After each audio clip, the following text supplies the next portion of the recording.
right, let's dive into Cisco ACI. We're going to tackle a really fundamental question. How do you actually know your servers are connected the right way? We'll break down the different methods, and I'll show you exactly what to look for in the APEC to make sure everything is healthy. Okay, so this is what we're all aiming for, right? The ideal setup. You've got one server, in this case an ESXi host, and it's plugged into two completely separate ACI leaf switches. This dual home design, this is the foundation of a resilient, high-availability data center. But getting it right is everything. But, just plugging in a couple of cables isn't the whole story, is it? It brings up this really critical question. You see two links, but are you really getting that active performance you were hoping for? Is your traffic actually being spread across both?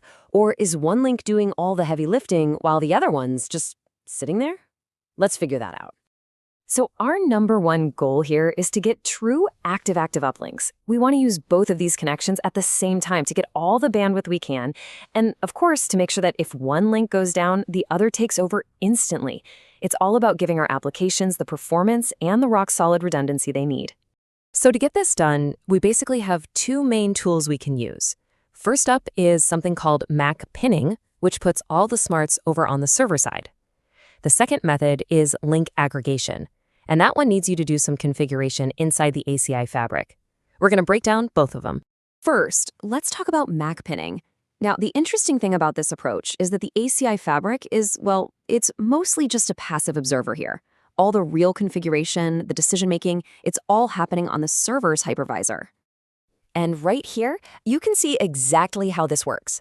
The virtual switch on the hypervisor uses a policy, something like route based on originating virtual port, to basically pin a VM's traffic to one specific physical uplink. It's kind of like assigning each car its own dedicated lane on a highway.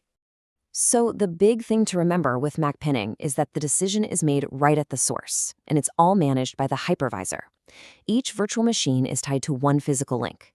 Now, if that main link fails, it's the hypervisor's job to spot the problem and shift that traffic over to the other link.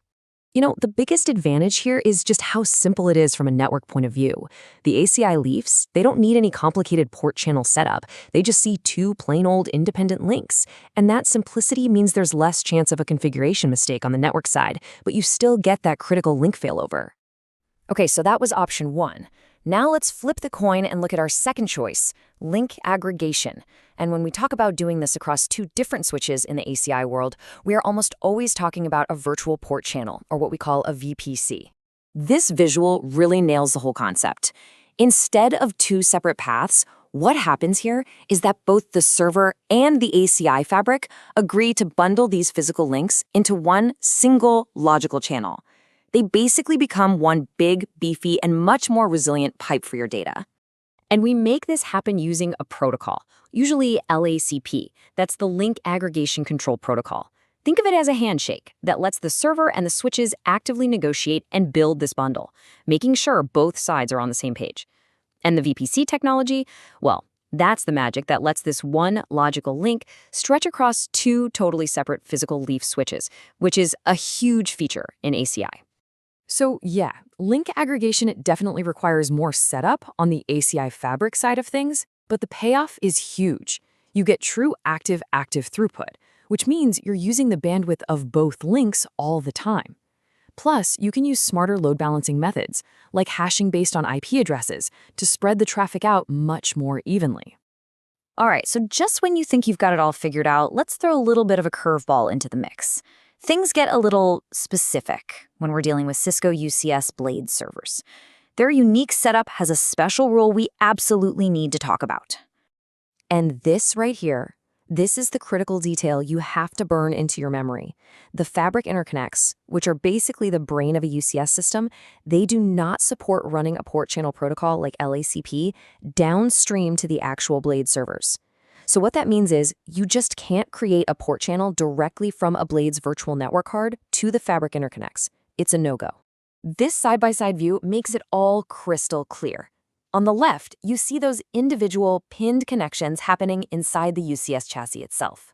Then, look over on the right, you see how we can bundle the uplinks going from the fabric interconnects up to the ACI leaf switches using a VPC. It's really a two-stage approach. So what this means in the real world is you end up using a kind of hybrid strategy. Inside the UCS domain, from the blade to the fabric interconnect, you're using pinning. Then for the connection outside the UCS domain, from the fabric interconnects up to the ACI leafs, that's where you use a VPC. It really gives you the best of both worlds. You get simple management inside UCS, and you get high throughput and redundancy for the entire system. Okay, so we've covered the design theory for regular servers and that special case for UCS. But how do we prove it's all actually working the way we designed it? Well, for that, we've got to jump into the ACI controller itself, the APIT. Your journey to verify everything starts right here, inside the APIX GUI. You're going to navigate down through the fabric inventory, pick your pod, pick your leaf switch, and then find the exact physical interface your server is plugged into. Just think of this screen as your mission control for checking physical connections. Now, once you get to that interface page, there are 4 key tabs you need to check every single time. First, operational. Is the port physically up? Is it running at the speed you expect? Don't just glance, make sure it says 10 gig or 25 gig, whatever you planned. Second, deployed EPGs. Is your server in the right network group? You should see the EPG you configured here. Third, VLANs. Are the VLANs you need actually active and passing traffic on this link? The APIC will tell you. And last, but definitely not least, always check for faults. This is a big one.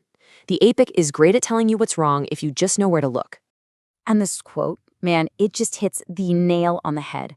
Before you even click anything in the APIC, you have to know what you're supposed to be seeing. Are you looking for 2 separate links because the server is using MAC pinning? Or are you expecting to see one single bundled VPC port channel?